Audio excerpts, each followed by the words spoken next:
Hello, welcome to Web of Stories. My name is Melinda. I am being stared down by my cat who wants to come outside, but I'm not letting her. So, Anyway, it is the final round of the BookTube prize, and I always have this sort of conundrum on how I want to handle this. So I'm going to try doing something that I did once. I think I did it once before, or maybe I tried to do it once before and it didn't work, but I'm going to give it another try this time.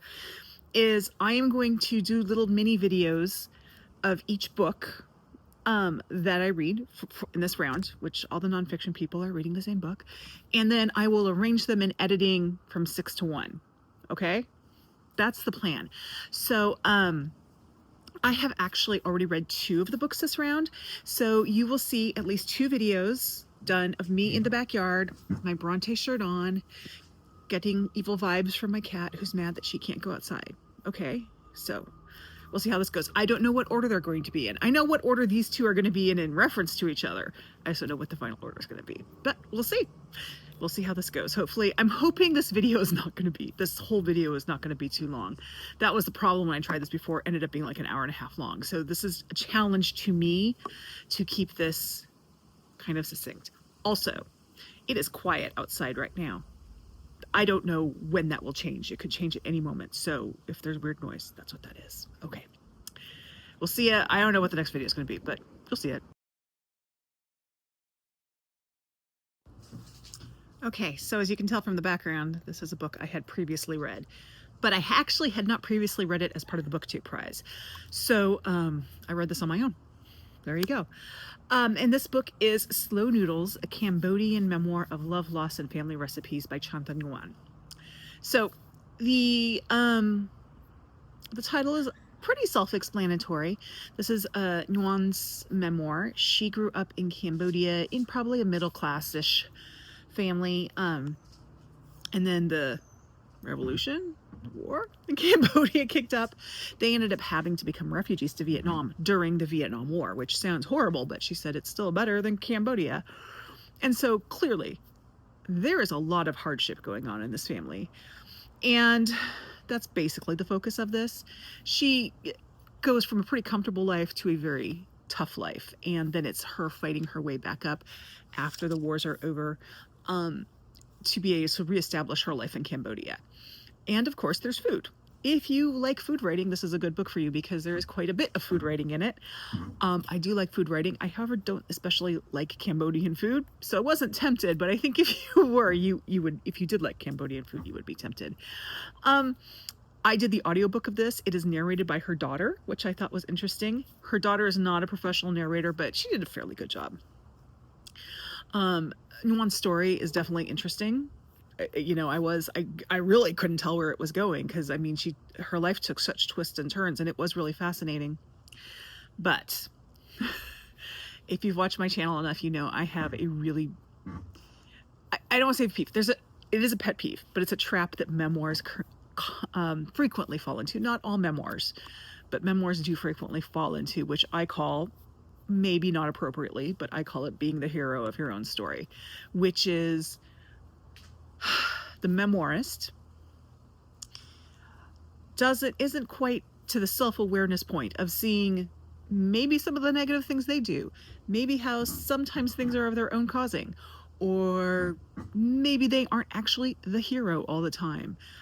Everything happens to, what it does tend to happen in this as you get into a case where they become almost a passive person because everything happens to them and you don't get as much of them doing things, and you can kind of understand it in the story, but still it was there. And that is really an issue with me in memoirs, and it was a hard one for me in this one. I do wish it weren't the case because it did really put a damper on it for me for this book. But those are my thoughts on Slow Noodles, a Cambodian memoir of love, loss, and family recipes by Chantha Nguon.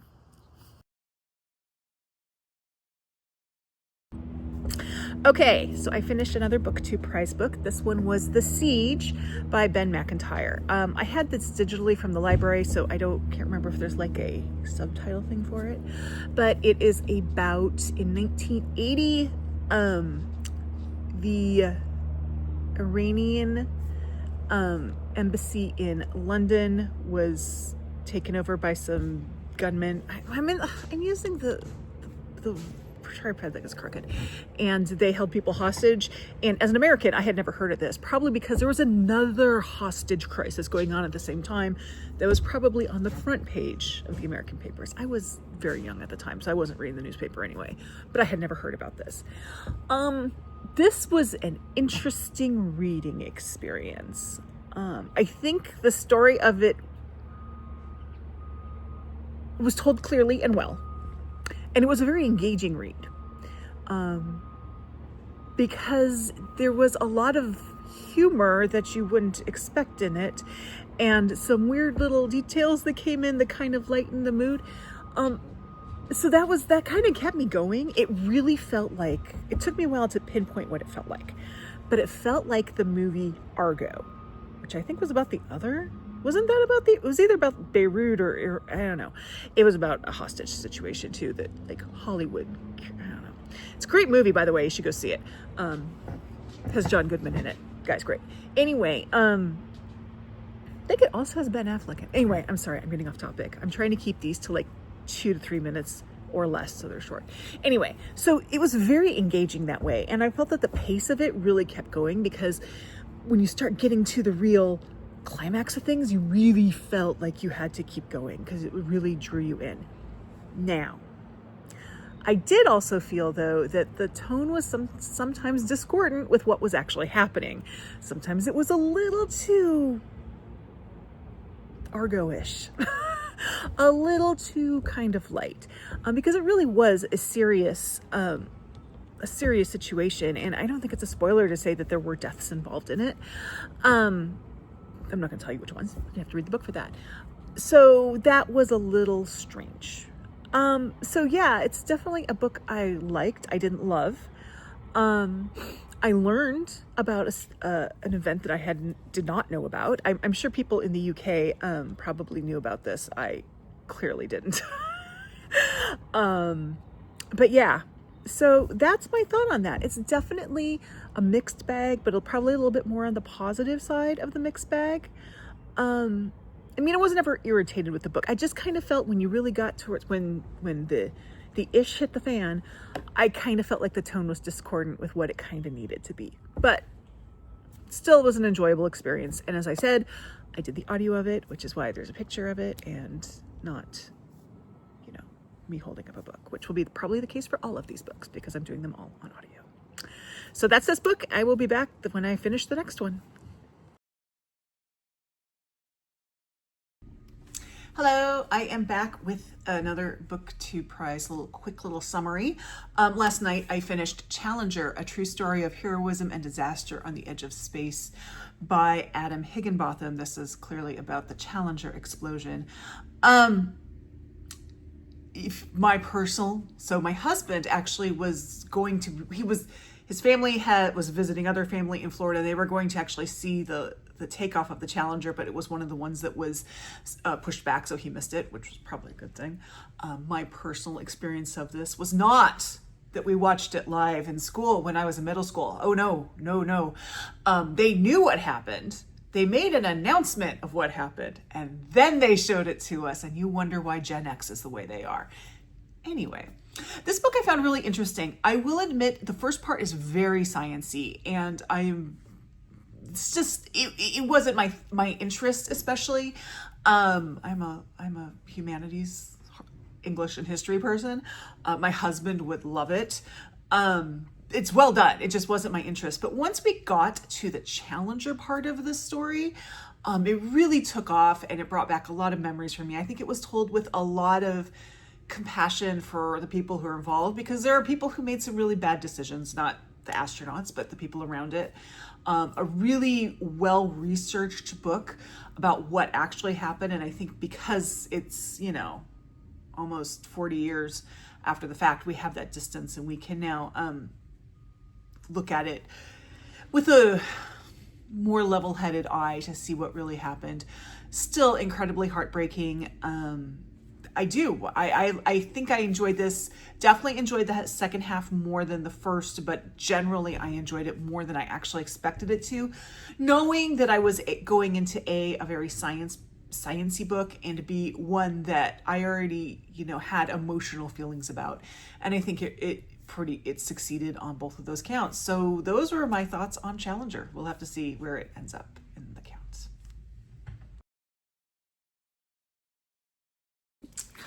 Hi, a little preface to this one. This was the final book that I read. Which is only important because I did a video of it right afterwards, and then the video when I lost a bunch of other videos. This was one that I lost, so I'm filming this again, but it's been a couple weeks since I've read this.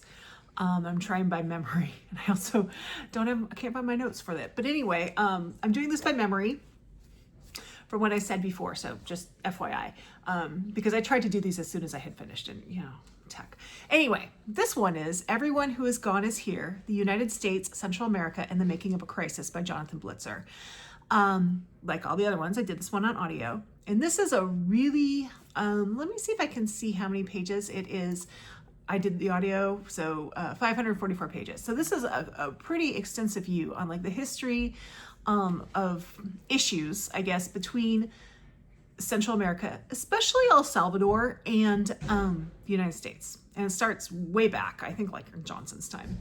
And it goes through into the Biden administration. So, and that's kind of important because that means we don't have 47. We have 45, but we don't have 47 in it. And of course, given what's going on in the country, this is a very timely book to be reading. And we aren't talking in this country so much about asylum as much as just immigration in general because issues. But this really goes into sort of the asylum and why people might want to leave their home country and come to the United States, given all the risks that are involved and the fact that they're not coming because they want to go to Disneyland. They're coming because their lives are in danger. And they're trying to stay alive. And the big point that I caught in here was the fact that, a lot of these problems that people are facing in Central America that lead them to want to come to the United States were created at least in part or were fostered by the United States. So this is, it's not like the US is just sitting up there and all of a sudden people come in. They are completely involved in this. And that is a part of the policy that I think is people miss out on. I personally believe, that if the United States had a part in all this, then they also bear a responsibility. That's me. I know a lot of people don't agree with me with this. I think that we have a responsibility to these people. But so this is a pretty expansive topic they're talking about, and he does focus in on a number of individuals and tells their stories. I found that very interesting. I did feel overwhelmed with this book a bit. It's done really clearly, and I'm going to admit that my feeling of being overwhelmed might be because I did it on audio instead of reading it. I did learn a lot, but I also kind of felt like my head was spinning. The narration is great. Again, doesn't go into where I'm going to end up ranking this, but I think it's a really important book to read. But I would definitely recommend reading it with your eyes, not because the narration was bad, but because there's so much here, and doing it very slowly because it's just such a densely packed book with information. Yes. And I think that there were times where I had to just not listen to it for a day because I needed to process what I had listened to. So those are my feelings on that one. I'm doing this right before I splice everything together, so I do know where this goes in my little ranking, and I also know where it goes in the BookTube ranking, but I'm not going to talk about that right now because you're just going to have to wait and see. You will kind of know by the time you see this video because it will be my placing. There you go. Okay. I'm here to talk about Undue Burden, Life and Death Decisions in Post-Roe America by Shefali Luthra. So I read this when I did round 2 or the quarterfinals of the BookTube prize. I don't have the book with me, so I can't talk in super specifics, but I do remember what I thought of the book and if I liked it or not. So this is a sort of journalistic nonfiction that examines the impact in the United States and specifically on certain states of the overturning of Roe v. Wade. And it follows a number of people who are in positions of needing to terminate a pregnancy, and they're in different parts of the country, so they have different experiences facing that. So kind of a big topic right now. I did really enjoy this book, as much as you can enjoy a book like this.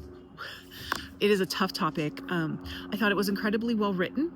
I was really interested and invested in the different stories. I learned quite a bit about it, such as the effect.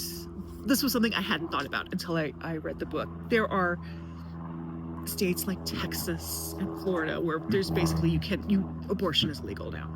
There are other states. My state wasn't specifically listed, but it is actually, Oregon is considered the safest place for reproductive health care. We have the most productions of it, but other states, specifically Colorado, I remember, but I know other states come in as well, where abortion is legal and there's access to it. And you would think, oh, well, then there's no problem there, right? No, because all the people who are in these other states have to go somewhere because, in many cases, this is life and death. Like, they're going to die unless they get this procedure done. And so the real repercussions of it, I really appreciated that. And that was something that I personally hadn't thought about. And I don't think lawmakers ever think about, to tell you the truth. I mean, some lawmakers might, but the ones who are making these decisions clearly don't. So I found that fascinating. My drawback with this book was really just organizational. I did feel that sometimes the stories got a little too intertwined. There was a little bit of jumping to and from between the stories, and I had a little trouble from time to time keeping which story they were talking about straight. So I do think that the book could have been improved if it were better organized. But as for the content of the book and the writing, it was definitely worth it. And definitely a book that I think that pretty much anybody needs to read. But so that is Undue Burden, Life and Death Decisions in Post-Roe America, Shefali, Luthra. So we will see where this ends up in the final countdown. I have no clue. Okay, I'm back with the next book that I finished for the BookTube prize, and this is, I have the title here, The Barn, The Secret History of a Murder in Mississippi by Wright, Thompson. And I'm not going to lie, this is going to be hard to do in about 2 minutes because this book deeply affected me. So, not being from Mississippi, I did know who Emmett Till was. And I had heard, his story, the general version of it, as part of sort of a wider tapestry of the civil rights movement. This book really goes into his story and puts it in context with history and what's going on in that part of the world. And I call that the Rachel Maddow method, which personally I love. So there you go. And also this book, and this was a little, when I first realized this, I was a little about this book, but this is a book written by a white man. And I was apprehensive about that. However, Wright Thompson is from this area. He grew up near the barn where Emmett Till was killed. He had never heard of Emmett Till he was an adult. And that says a lot. And Wright Thompson is not afraid to go into his own experience and how he is affected by this as a white person who never knew Emmett Till. I mean, he's younger than I am. Never knew Emmett Till, was not directly involved, but just because he is a white person in that area, his involvement in it and how he dealt with that. So I found that really moving because I also am someone who deals with, I was raised by parents. My father admits he's a racist, with that view. The other thing is, and this is not going to be less than 2 minutes, I'm sorry. I hadn't put this together in my mind, but Emmett Till was this age of my son when he died. And he's a 14-year-old boy who was murdered by adults. And that was really hard for me. There's also a world event here. I am filming this on Friday, September 12th, and I have been listening to this for about 5 days. So in those 5 days, we have had an act of political violence in the United States.